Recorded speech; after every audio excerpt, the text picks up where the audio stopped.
Call the roll, please. Baronis? Present. Bolin? Present. Gathing? Present. Lopez? Present. Verret? Present. Williams? He's here, but he'll be back. Yancey Smith?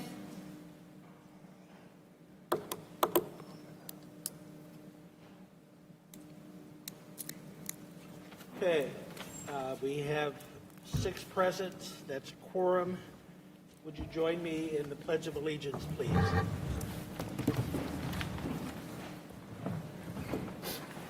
I pledge allegiance to the flag of the United States of America and to the republic for which it stands, one nation, under God, indivisible, with liberty and justice for all.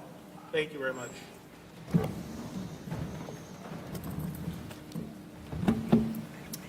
All right, moving on, we'll move into the Superintendent of Instruction for a little report. Excuse me. Good evening, President Bolin, Board, Community, and Administration. Tonight, I'm here to share with you our instructional programs update. We only have one item for approval this evening, and that is the very important Summer 2028 trip to Japan. Our High School Global Ambassadors Club is requesting your approval this evening of the trip to Japan, which includes attending the Osaka Castle, the Toji Temple, Mount Fuji, and the Kansai region in Tokyo. All of this will happen in a round trip fare. Obviously, we want them to come back. And so with first class hotel accommodations, transportation, meals, and admission to the variety of sites, including those mentioned. The cost is roughly $5,609 per student and will be family funded through EF Tours. There will be some fundraising opportunities also available through EF Tours and the Global Ambassadors Club.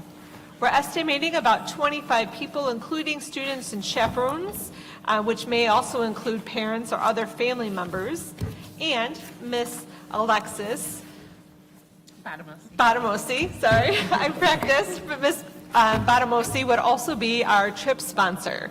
And she's also here tonight to tell you a little bit about the trip that she just came back from.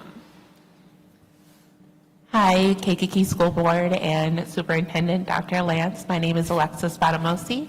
I am a 2016 Kankakee High School graduate, as well as a former Global Ambassador Club member.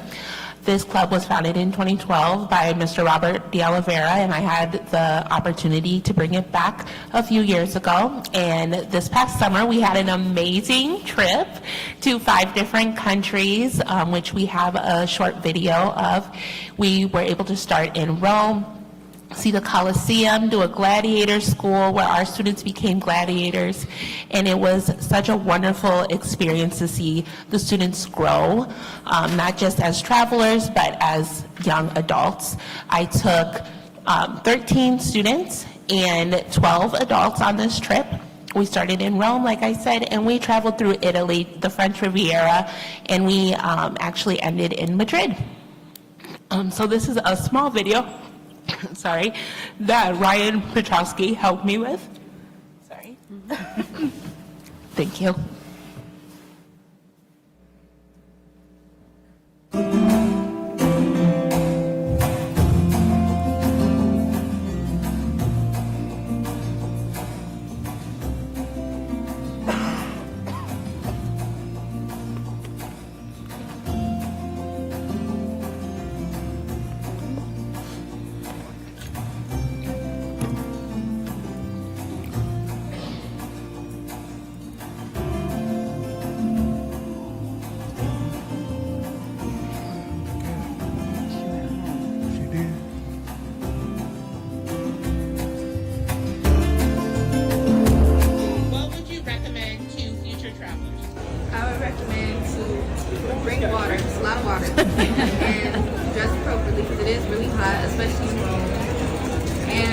make friends. Make all friends around.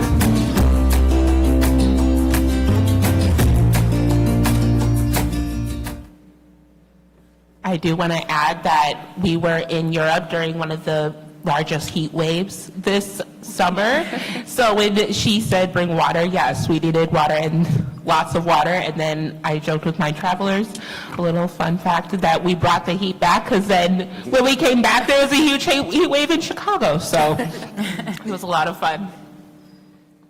Thank you very much for sharing that. So giving you a little taste of what they possibly can even further explore as they go to Japan. So that is our approval for you this evening, the only agenda item for instructional programs. Very good. Thank you. Thank you. But I do have some more information about summer school. I said one for approval. Oops. So I wanted to first begin by thanking Director Powell, Dr. Sims, Mr. Stevenson, Dr. Brass, Mr. Ortman, Ms. Petty, as well as Mr. Young and Mr. Foreman, who all were very instrumental in leading our summer school experience for our students this year. We were building momentum through high-quality learning experiences. In total, we had about 50 preschool students. We had over 200 K-5 students, over 100 junior high and high school students. We had extended school year, which is our students in their individualized education plan that have that written in for their continued learning. Over 70 of those students, and also about 75 of our migrant program students. So we hosted quite a few experiences for all of our students this year. Our program as a whole was intended to accelerate student learning, reduce the summer learning loss, increase their readiness for the upcoming year, strengthening those foundational skills, support their social emotional well-being, and expand those enrichment opportunities. Additionally, at the high school, students were allowed to both earn credit recovery opportunities and credit advancement opportunities. I won't read all of this verbatim, but in essence, each of our programs was designed tailored to that specific group, where our preschool programs were getting our students ready for kindergarten, K through 5, that summer learning loss, and making sure we're accelerating learning. Again, the junior high and high school, looking at both the credit recovery and credit advancement opportunities, our ESY program, and our summer migrant program as well. There were lots of different highlights. We saw growth across the board, and you're going to hear more about that in October as we look at our student data of students who attended summer school and what their spring scores were and what their fall scores look like. But overall, at the high school level, we had 108 students earn about 55 high school credits this summer. So that is a huge shout out to the high school and our students who attended. Our other students also received a lot of enrichment opportunities, various field trips and other experiences that really brought a full summer to fruition for them. As we look ahead to the upcoming year, 26-27, in the summer of 27, we're looking at continuing to expand access for all of our students. We won't have a Japan trip to compete with, strengthen their attendance, increase the different enrichment opportunities, improve our staff supports, and making sure that we're continuing to use our outcome data to inform our program improvements. And so again, you'll be hearing this fall about how we'll be measuring success, and thank you. Are there any questions? Thank you very much. Nope.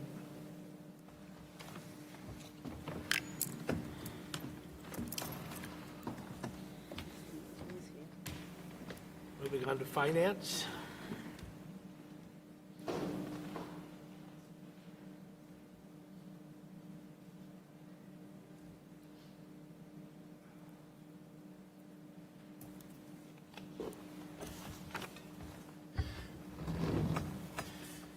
Well, good evening. Good evening. Welcome back. Welcome back. Thank you. And I hope to be back more permanently soon, but I wanted to make sure that I was here for this one. This one's one of the two most important in the year when we talk about the budget for the coming year. And forgive me if I get a little winded. I'm trying to keep going, but I will try to keep this going, but I'm pretty sure you don't want me on the floor either. So, I prefer you keep it going. I mean, it might be more exciting that way, I suppose. So, One of the things I did want to say before we got going on this is that there was a lot of hard work done last year. And by a whole lot of groups of people, not the least of which was the Board of Education trusting that we were doing the work. And this work is paying off. And I think what I'm going to show you will show you how it's paying off. And I'm proud of what was done. We're not done, but we've made that initial huge step that had to be made so that we can get on the right track. And that's something to be proud of. So I just wanted to mention that before we get into it. I don't always get to start a budget presentation that way. So I know there's a lot of numbers and things up here, and you can look at those, but basically we projected about 89 million in revenue. We ended up with about 97 million, which that's good. There was some grant money that we were not expecting to get, and there were also still some carryover from prior years. And we did also get some insurance settlement that's in there as well. So there was some extra money that way. On the expenditure side, we had about 800,000 less spending than we were anticipating. So that initial budget, when you look at the very bottom line, it showed a $1.4 million deficit. We actually only ended up with what would have been about a $600,000 deficit had we not gotten the extra money. So we even did better than projected, and the extra money put us on the plus side to finish out the year. Now, that's not necessarily our bank balance, but that's, again, we're getting things balanced out here. Now, for this year going into next year, we are budgeting. I'm going to come back to the revenue on the next slide, so I'm just going to skip past revenue. But we're budgeting for about a $2 million increase in expenditures. Well, why are we spending more? We thought you cut the budget. We did, but expenses go up. Okay, and a big chunk of that is, it comes up under insurance. We had insurance go up. Our medical insurance was over a 13% increase. So, we have to account for those things, and that does, even though we had a reduction in other expenses, that took away some of that. So just be aware of that. Expenses always go up. There's never a time you really ever see those go down. On our revenue side, this is where things get a little weird next year. Our local revenues, of course, include our property tax, our corporate personal property replacement tax, all the fees, funds, for activity funds, insurance claims, basically anything that isn't state or federal that the district collects locally. And the one big thing that we will notice is right now there's a $10 million placeholder in Fund 60. That's in anticipation of insurance claim revenue that we're going to be using to repair. That's probably going to change before the September budget. It might be closer to 27 million, because that's the last number I got that we might initially get for the first half of our claim.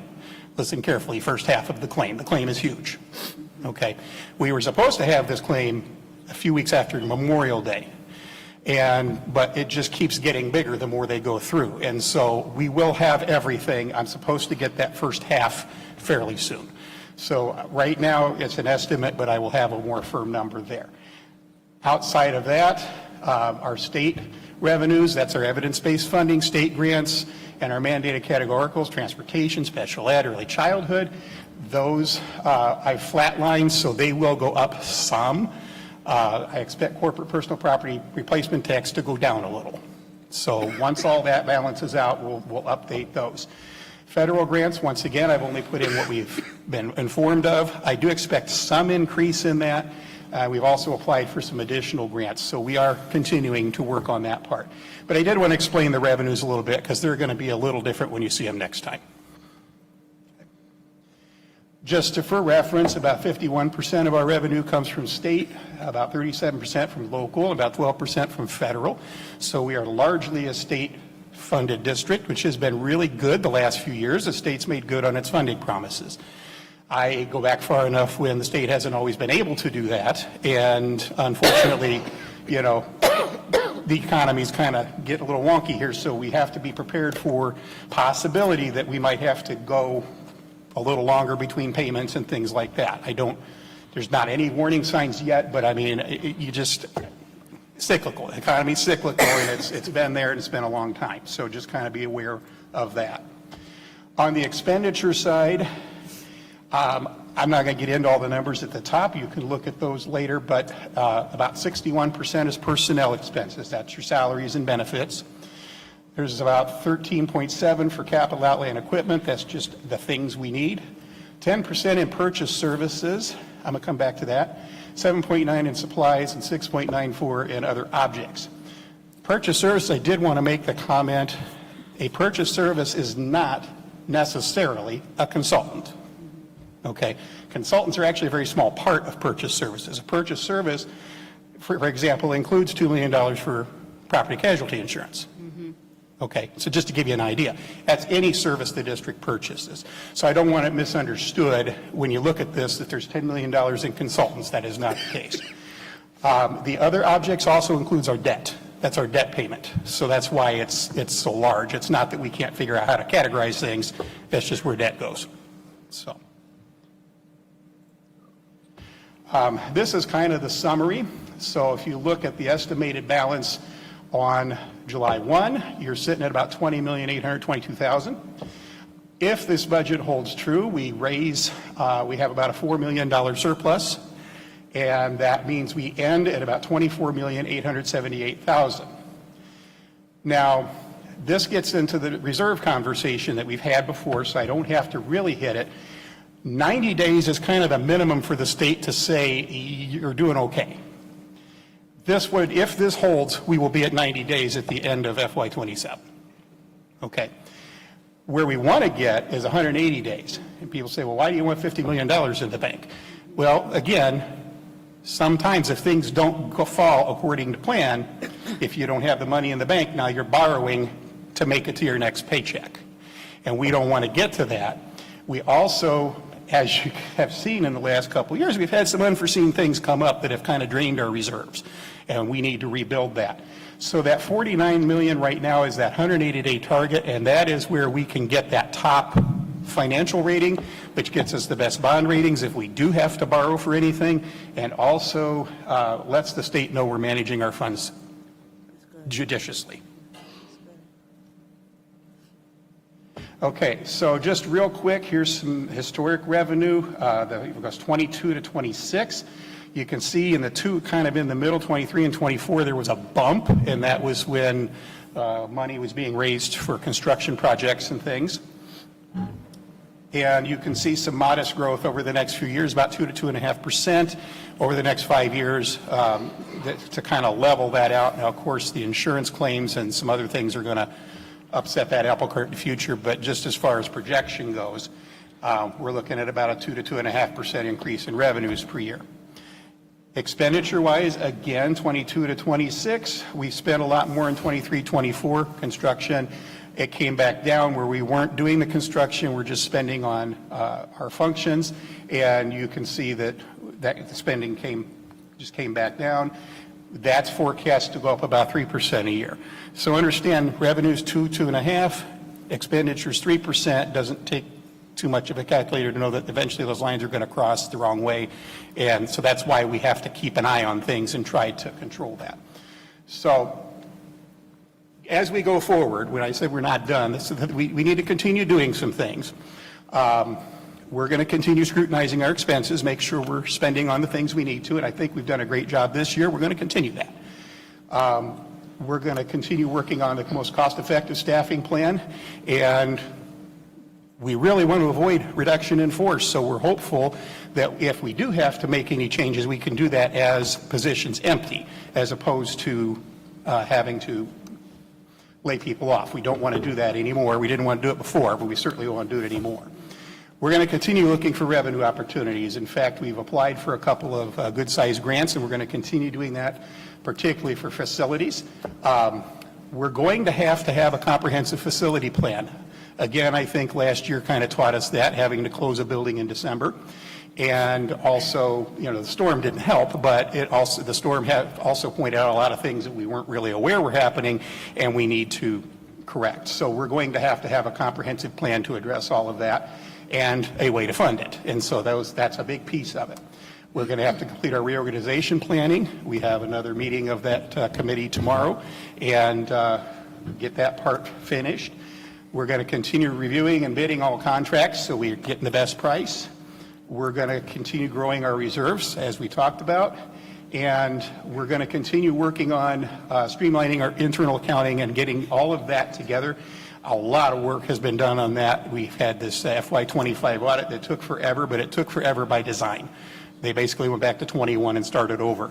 And so we're going to be in real good shape once all those entries are made. And I think we need to plant a money tree. So I'm thinking the $100 bill one because you don't want to get greedy. So we'll okay. Obviously we can't plant a money tree, but I can always try. There was a district in Terre Haute, Indiana that found oil on their property. We can try to look for oil. Oh, wow. Yeah. So, anyway, that's it for the budget. Are there any questions for me? Any questions from any board member? We have the public hearing and the approval next month, correct? September. Next month, September, and it will be on display on the website sometime tomorrow, and of course, hard copy in the business office. Okay, Okay.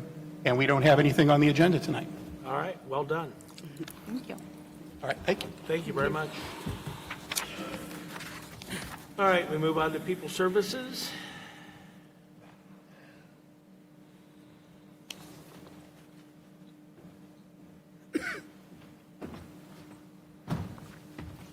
Good evening. Good evening. Board President, board members, Superintendent Lance, community, colleagues, good evening to each of you.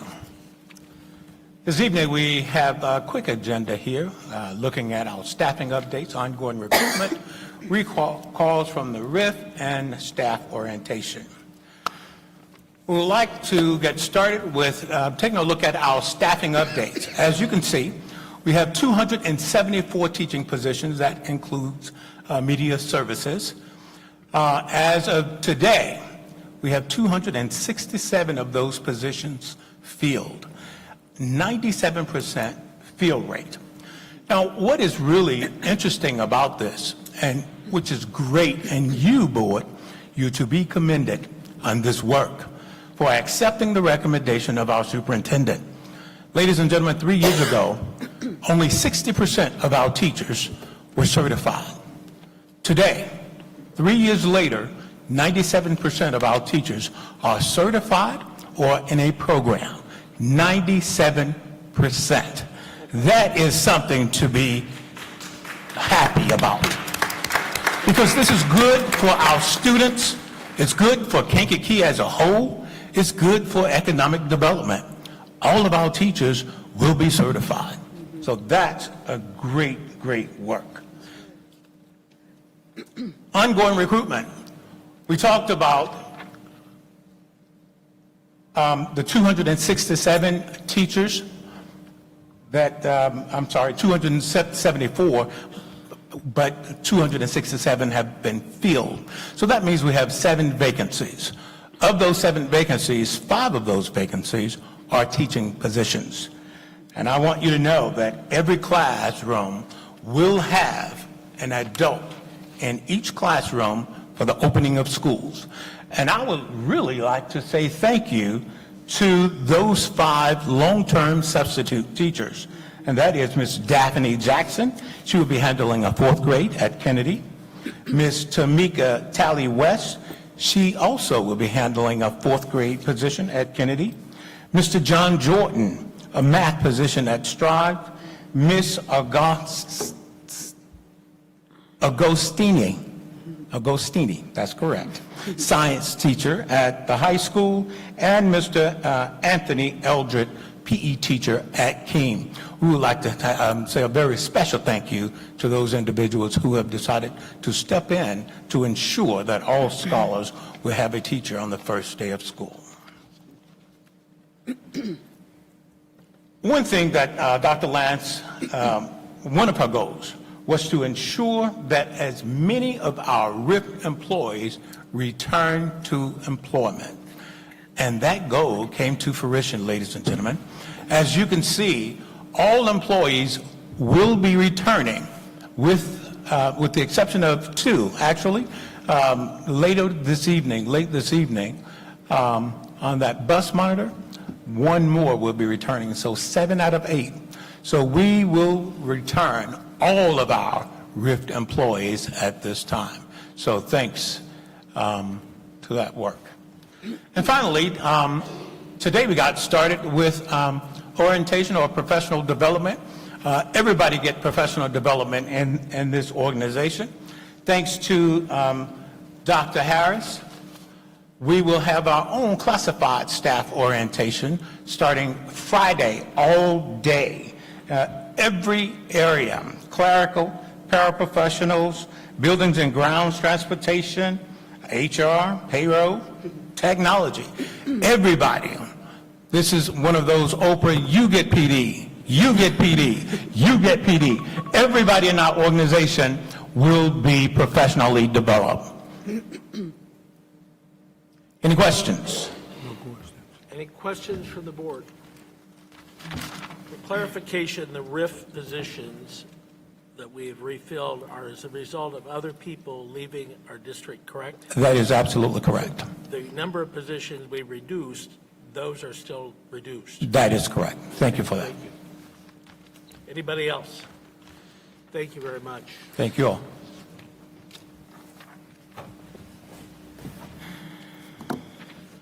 Okay, we have a number of people who have asked for public comment tonight, so we'll start with that. The first one is Elias Smith. As you step forward to the microphone, let me ask you to give your name and hopefully your address. Direct your comments to the board. We will recognize the members of the audience who wish to make the comments to the board regarding any topics related to school district business. The board will take all comments under advisement without discussion, which means the board will not respond tonight. If a member of the public raises an issue or concern that requires follow-up, either myself or the superintendent will do so in a timely manner. As I said, please give us your name, direct your comments to the board. We ask you not to make any personal comments or any personal attacks on any individual. Comments are limited to 5 minutes, and because of the number, we will be enforcing that this evening.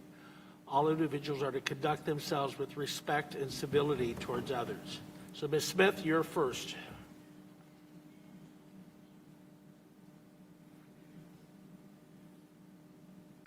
Hello, my name is Aaliyah, and I'm here to support Seymour by letting him be a coach again this year.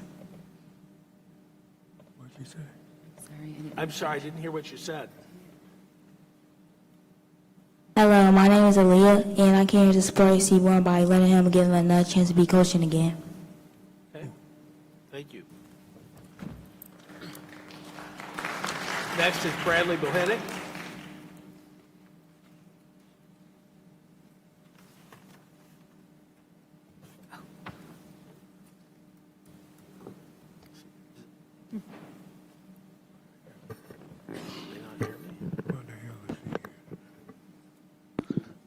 Good evening. My name is Brad Bohannick. Good evening, members of the board, the superintendent, staff, families, and members of the community. I come before you respectfully with a deep sense of responsibility. I am not here to disclose confidential student information or to ask the board to discuss any of my 10 pending complaints with the Illinois Department of Human Rights, the EEOC, and ISB. Matters already pending with the appropriate agencies. I am here to stand up for the Kankakee students. As the Director of Operations and Accountability at my new district, I understand that leadership is measured by outcomes, systems, safety, and trust. My work in the district produced measurable results. My first year, I had a 98% staff approval rating at the high school. Improved graduation outcomes, I had stronger attendance, I reduced chronic absenteeism, I had higher on-track rates, and later improved the 8th grade attendance and proficiency data.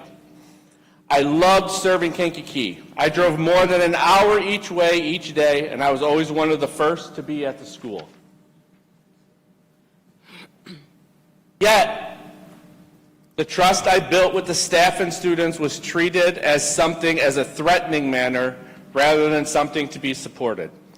A serious student safety concern was brought forward by a security guard who had earned enough trust in the community that parents and students felt safe coming with him with the information and that there was a possible weapon in a car.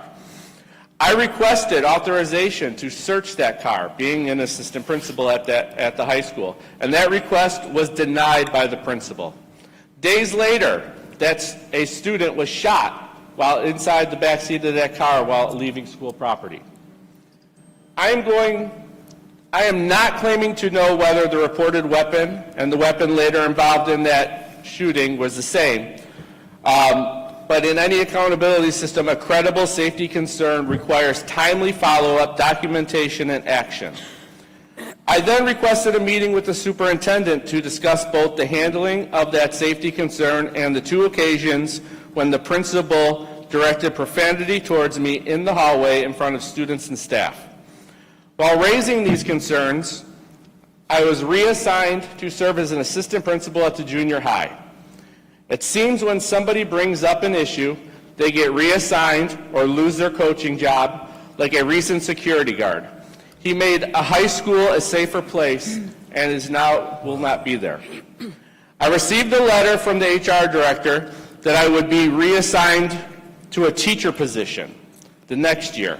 I was never given a reason for this, even though ISB requires one. I have asked on several occasions. I had a closed session meeting with the Board of Education and the superintendent in which I was not satisfied with, mainly because they did not follow the rules. Afterwards, I sought a public process through my attorney, and within minutes of that email, I got a call to the HR department. I was placed on administrative leave for the rest of the year. I could not say goodbye to my 8th grade class.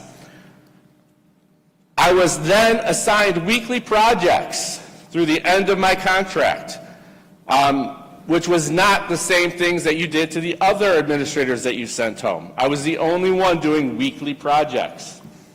The public nature of my removal, combined with the district's refusal to clarify that my leave was not connected with misconduct involving children, allowed damaging rumors to spread.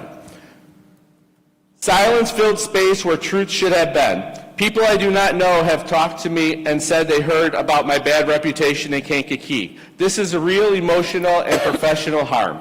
You took an administrator trusted by staff and students, and through silence and speculation allowed me to become a mystery in people's eyes.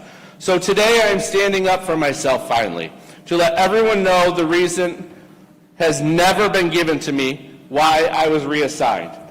It was not gross misconduct, because if it was, I would have been let go and not reassigned as a teacher. And to this day, I still have never been told why I was reassigned. I want that heard clearly. I still have not been told, even though ISB states that it must be told to me. Yet the most basic explanation has still not been provided. From an operations and accountability standpoint, this is also about unequal treatment, unequal standards, selective enforcement, inconsistent processes, and decisions about who is protected and who is not. Thank you very much, Mr. Bohannon. Michael Prude.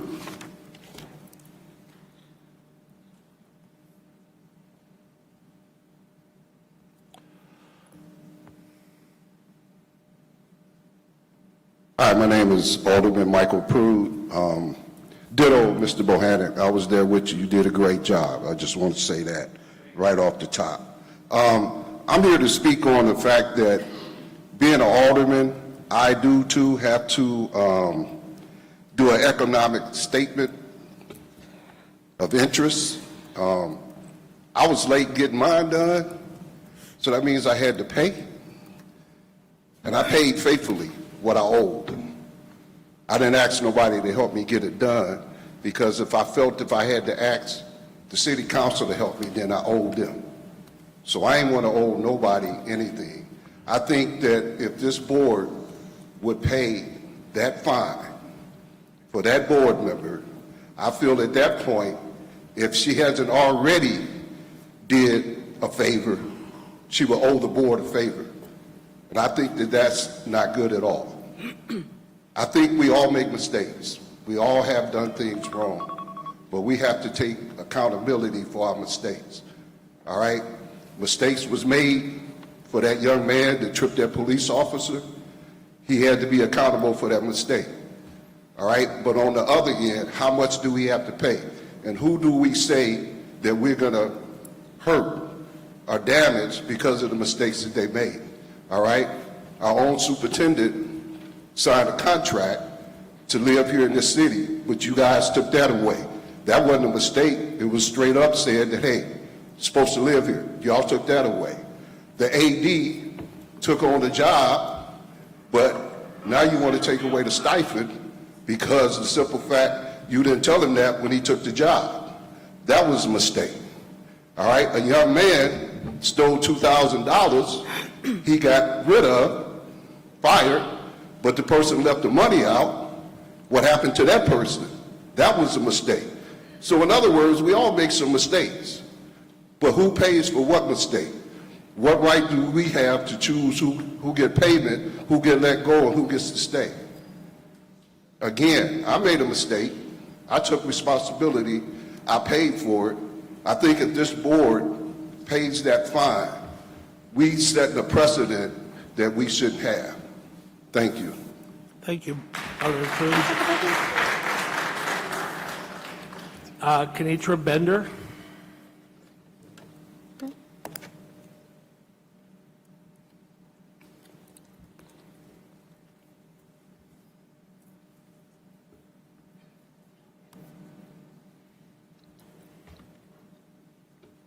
Good evening, everyone.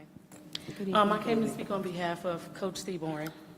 I'm here tonight not only as a parent, but of a parent of a child who was personally being impacted by Coach Seaborn. He's seen potential in my son at the age of 3. He's been playing football for a pretty long time because he saw potential in just a young child at a little age. I've watched Coach Seaborn invest his time and energy and heart into these kids. I have watched my child grow, learn, and gain confidence because of words from Coach Seaborn. As a parent, I understand that mistakes have consequences. I'm not asking that the board excuse what happened or ignore the accountability, but I'm asking that you consider the impact of removing Coach Seaborn completely from the kids who look up to them. Our children see more than just a moment. They see a coach who shows up, pushes them, encourages them, and believes in them, and continues to encourage them to become better people and athletes. People don't let one decision erase the positive impact. Please don't let one decision erase the positive impact he has had on these children. If discipline is necessary, I ask that you consider a suspension or other consequences instead of complete termination. Hold him accountable, but give him the opportunity to learn, grow, and earn his way back in. As a parent, I believe in second chances, and I believe our children deserve the opportunity to see that accountability and redemption can exist at all times. Thank you. Thank you. Nicole Antonori. Good evening, members of the school board, Superintendent Lance. My name is Nicole Antonori, and my son Trevor plays on the football team over here.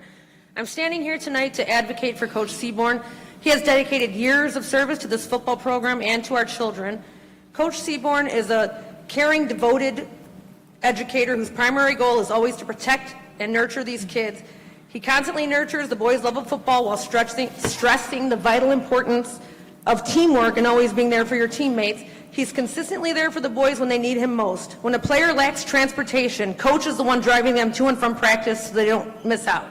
If there's ever an issue on or off the field, he's the very first person to call and check in. We are all aware of the recent situation. This may have been an error in judgment, but his entire life and career shouldn't be ruined by one mistake. I ask you to look at the bigger picture. If he's abruptly removed, it will foster resentment toward the school administration. Furthermore, it risks creating unnecessary anger toward the police among these young men. Instead of turning this into a purely punitive action, this needs to be treated as a learning experience for everyone.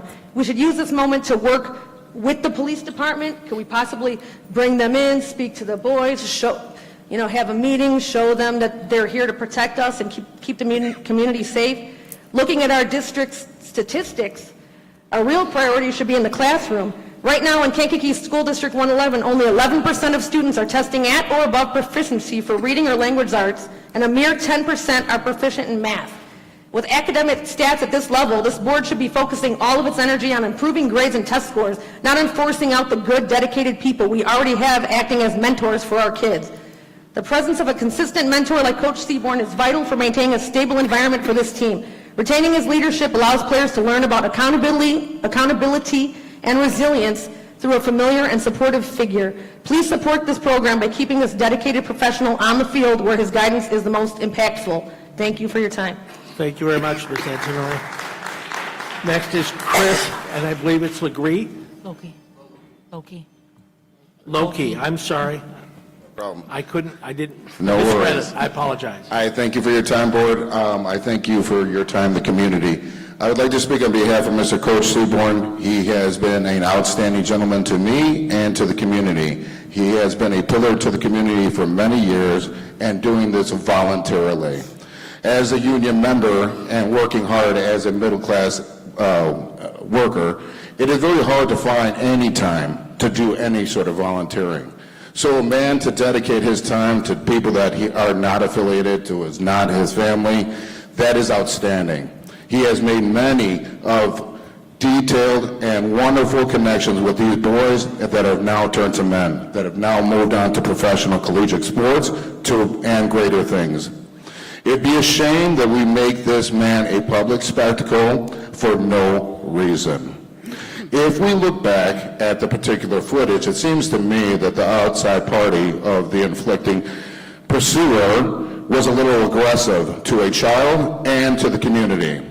This is a new officer, and he needed to be corrected and redirected appropriately. You do not civilly grab people this way. You do not conduct yourself and tyrannize the people that you're supposed to serve and protect. We ask that you look at this appropriately. He is a good man. He deserves your time. That is the time that he has given this community, utmost time. He has cared about this community regardless, rain, sleet, or snow. He has been there for the community and these gentlemen. I am a union member. We conduct ourselves in 3 ways: communication, leadership, and professionalism. That's what this man is, an upstanding member to this community. He does not need to be drummed out or pursued wickedly as such. We need to correct this situation by letting other people understand the situation, that sometimes mistakes happen, and we can get through it as a community and as a group together. This football organization needs him. They were very close to a championship last year, and without him, I don't see this happening. We need him there. His family needs him there. The community needs him there, and I personally would like him there. I thank you for your time, and I thank you for the community's time. Thank you. Thank you very much. Alonzo Cephas.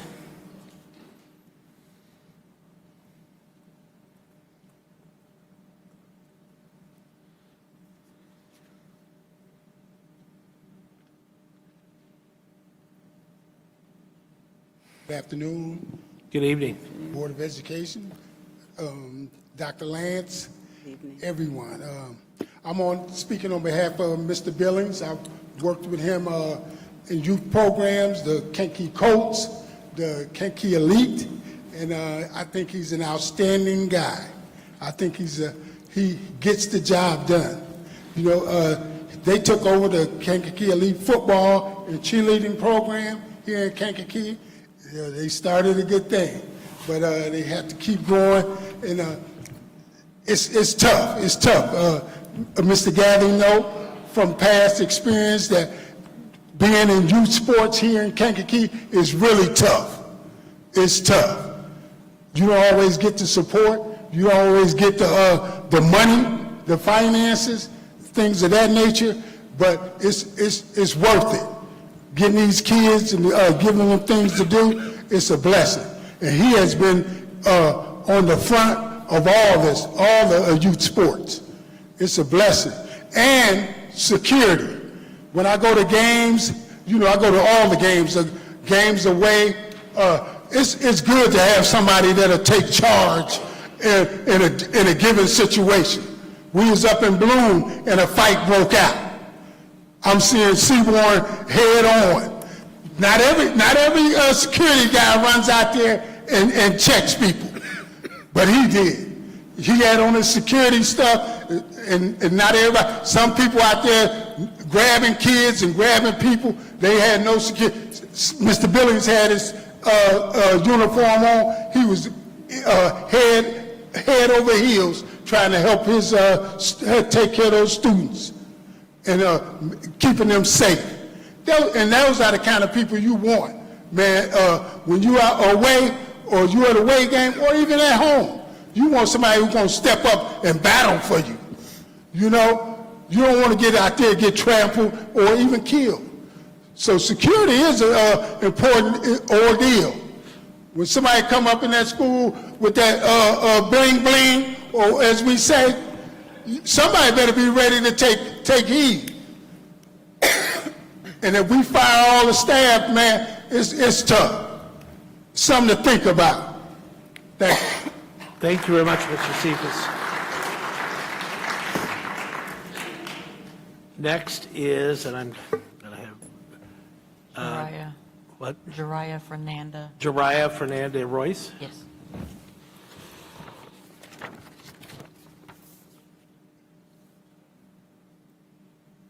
Thank you, Rachel.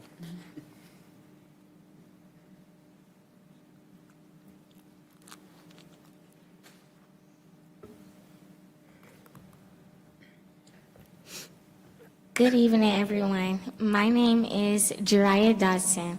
Seaborn is someone I genuinely look up to, not just as a role model, but a father figure in my life. I believe everyone deserves the opportunity to learn, grow, and move forward from their mistakes. Seaborn has taken accountability for his actions, and I don't believe one situation should define who he is or be held against him forever. I'm choosing to fully support him and believe that he deserves the opportunity to grow and be given another chance to coach this year. Thank you. Thank you. Hello everyone. My name is Fernanda Medina. Seaborn is compassionate about each athlete and prioritizes each athlete. I fully support Seaborn and sincerely believe he deserves a second chance to coach and the opportunity to show how much he has grown from his past mistakes. Thank you. Thank you. Hi everyone. My name is Royce Cephas, and I am here today to talk about Coach Seaborn and what he means to us as student athletes. For the past 2 years, he has coached me in track and field at Kankakee Junior High School. During the season, I've watched him encourage, support, and uplift every single kid on the team. I believe we must all be held accountable for our actions, but I also believe that a single mistake should not define who someone is. Coach Seaborn has given so much to us, and he deserves a second chance to lead his team. Thank you. Thank you very much. Next is Cynthia Brackens.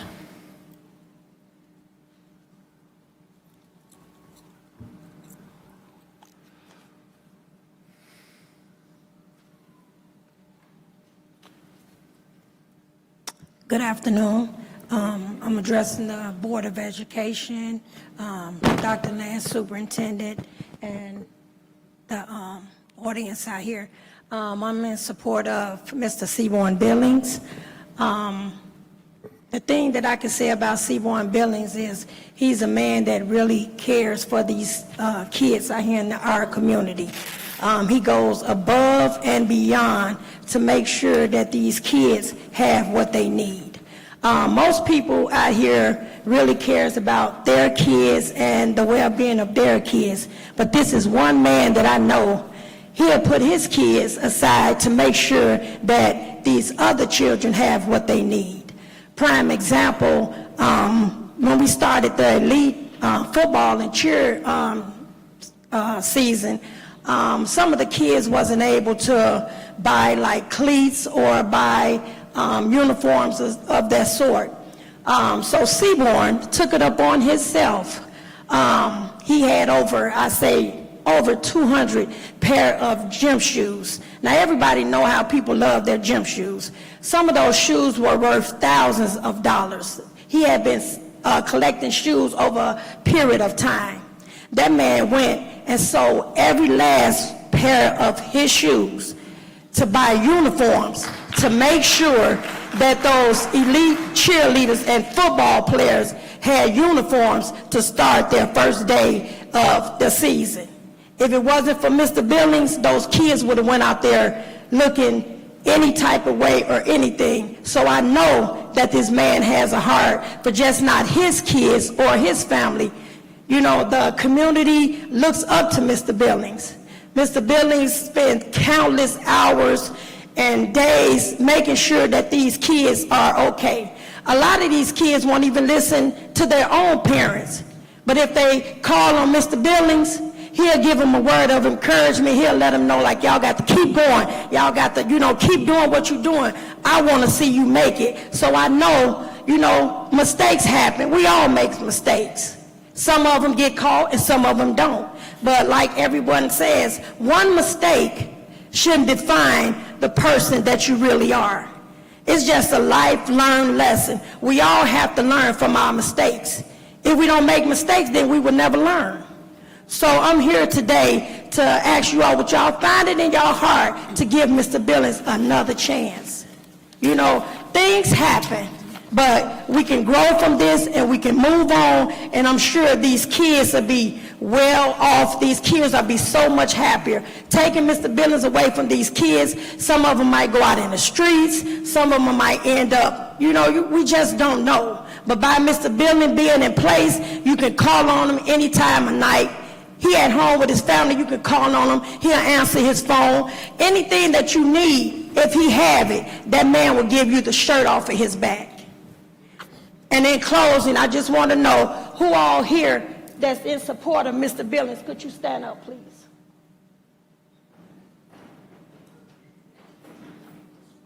Now, if he was a bad person or a bad man, you think all of these people would be here to support this man? Thank you. Thank you. And last but clearly not least, Mr. Robert Ellington Snipes.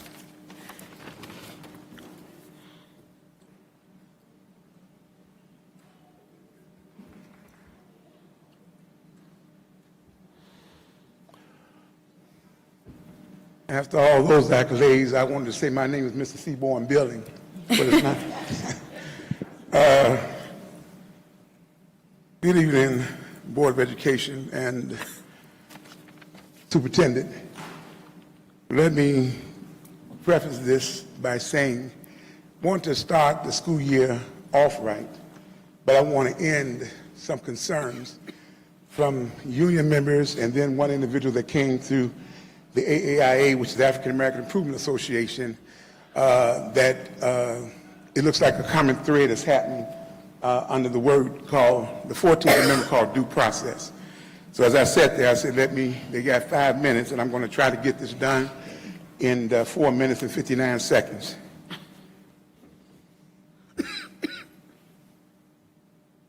The first is district concerns and discriminative and disparate treatment, especially in the area of due process. If a new evaluation process is implemented, the union should be consulted and have input as to its fairness. This was not done, at least not with the paraprofessional union. And I have received numerous complaints with this last evaluation. I was not aware of it. So we need to at least look at this and then determine how this process is being done. It's in the contract, so we need to follow that. Reminding ourselves that the contract is between the Board of Education and the respective unions, which means the Board of Education has a duty, just like any other board, to oversee and make sure that the collective bargaining process is being followed and or that the process is fair. If you don't believe it's fair, we just can't rub a stamp and go along. We need to ask questions as far as that's concerned. And I do think there's a couple of board members that I saw that asked some questions that didn't get answered. However, they voted no, and we need to do the same. Remind yourself that you are elected by the people, so you have a due diligence to the people and not just to personal agendas, if there's any as such. The last thing is Jeanette Rucker came to the AAIA concerning discriminative evaluation procedures, retaliation while an unlicensed, uncertified, non-Pell certified counselor was paid a whole lot more money. The only difference is she was black and Pell certified with over 16 years experience, but was let go. Indeed, she was the only black certified counselor in the district, only to discover the collective bargaining agreement was ignored, grievances faulted, and false information was provided that was never properly verified. This is totally unacceptable. The board can and should do better in this area. Question evaluations that leads to terminations or non-renewals to ensure that they follow the due process. We're trying to employ, not deploy, African Americans into this district. I stood here years ago saying that we needed more African Americans in the district because the numbers were low.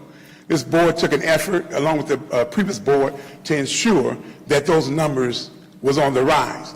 And then only discover last hired, first fired. We got to do better than this, however, especially in this area with the young lady that was a certified counselor, the only black in the district, and no one ever questioned that evaluation or the process. And when she did a FOIA, it says the records does not exist. So that either means they lied on the FOIA or somebody lied. Do your homework. Thank you. Thank you. Thank you to all of you who made a comment, public comment. We have the space in our agenda for that very purpose, and we appreciate the engagement of the public regarding the issues of your concerns. Next item on the agenda is the consent agenda. The consent agenda tonight consists of the approval of board minutes, approval of the regular bills, approval of payroll and related bills, approval of the overnight trip request, approval of resignation and retirements of certain licensed educational and support personnel, approval of appointments of administrative personnel, approval of appointments of licensed education and professional and support personnel, approval of the recall of the RIFT employees, approval of the internal appointment of certain employees, and approval of leaves of absence. Are there any items on the consent agenda which any board member is asking to be moved from the consent agenda? I need to make a comment. Okay, are there any comments from the board members? I do have a comment. Okay, well, let's get the motion first. Is there a motion to approve the consent agenda? So moved. Motion by Mr. Gathing. Is there a second? Second by Mr. Williams. I believe, Dr. Lance, that you had a comment? Yes, on number 9, approval of internal appointments. The board previously approved Kim Wilkie and Keisha Barrage, so those two individuals do not need action to be taken by the board tonight. Okay. Again, that's number 9, Kim Wilkie and Keisha Barrage. We will consider them removed from the agenda. Any other comments from any other board member regarding any other issue on the consent agenda? Questions, discussion, debate? Hearing none. Please call the roll to approve on the motion to approve the consent agenda. Baronis, Yes. Gathing, Yes. Lopez, Yes. Verrett, Yes. Williams, Yes. Yancey Smith. Bolin, Yes, 6 ayes, 0 nays, the motion carries. Next are the action items. It's the approval of the contract renewal with Rise and Thrive Wellness. Is there a motion to approve? So moved. Motion by Mr. Gathing. Is there a second? Second. Seconded by Ms. Baronis. Any discussion, debate, or questions? Question, can I get a little clarity on some of the stuff that they do? Sure. We have some, could you answer that? Let's Rise and They Thrive. provide therapy, so they have art therapists that'll come into the classroom and work with the children. I believe they provide a lot of one-on-one support services. They are also available for staff members, so they do a lot of the mental health work with our students. For the students and the staff? Students and staff, yes. Thank you, Ms. Baronis. Thanks, Ms. You're very welcome. That answer your question, Mr. Williams? Okay. Any other questions? Hearing none, please call the roll. Gathing, Yes. Lopez, Yes. Verrett, Yes. Williams, Yes. Baronis, Yes. Bolin, Yes, 6 ayes, 0 nays, motion carries. Next item is approval of the contract renewal with Yaggle.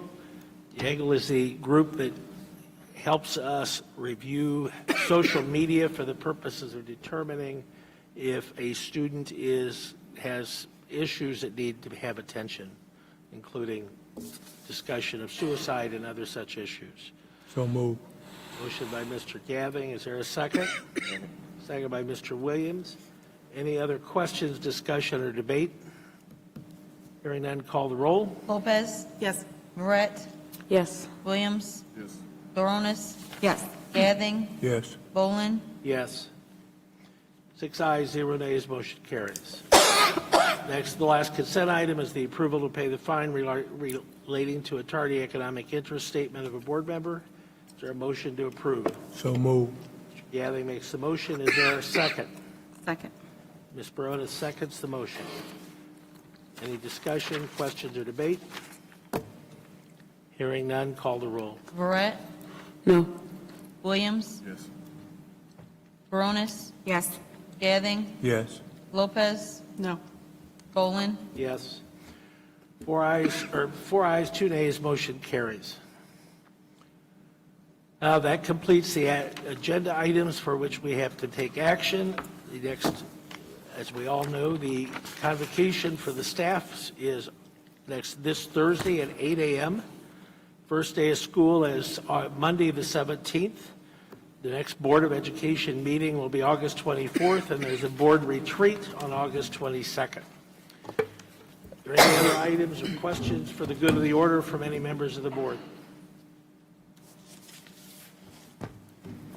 Hearing none, is there a motion to adjourn? So move. Second. Motion by Mr. Gathing, seconded by Mr. Williams. All in favor, say aye.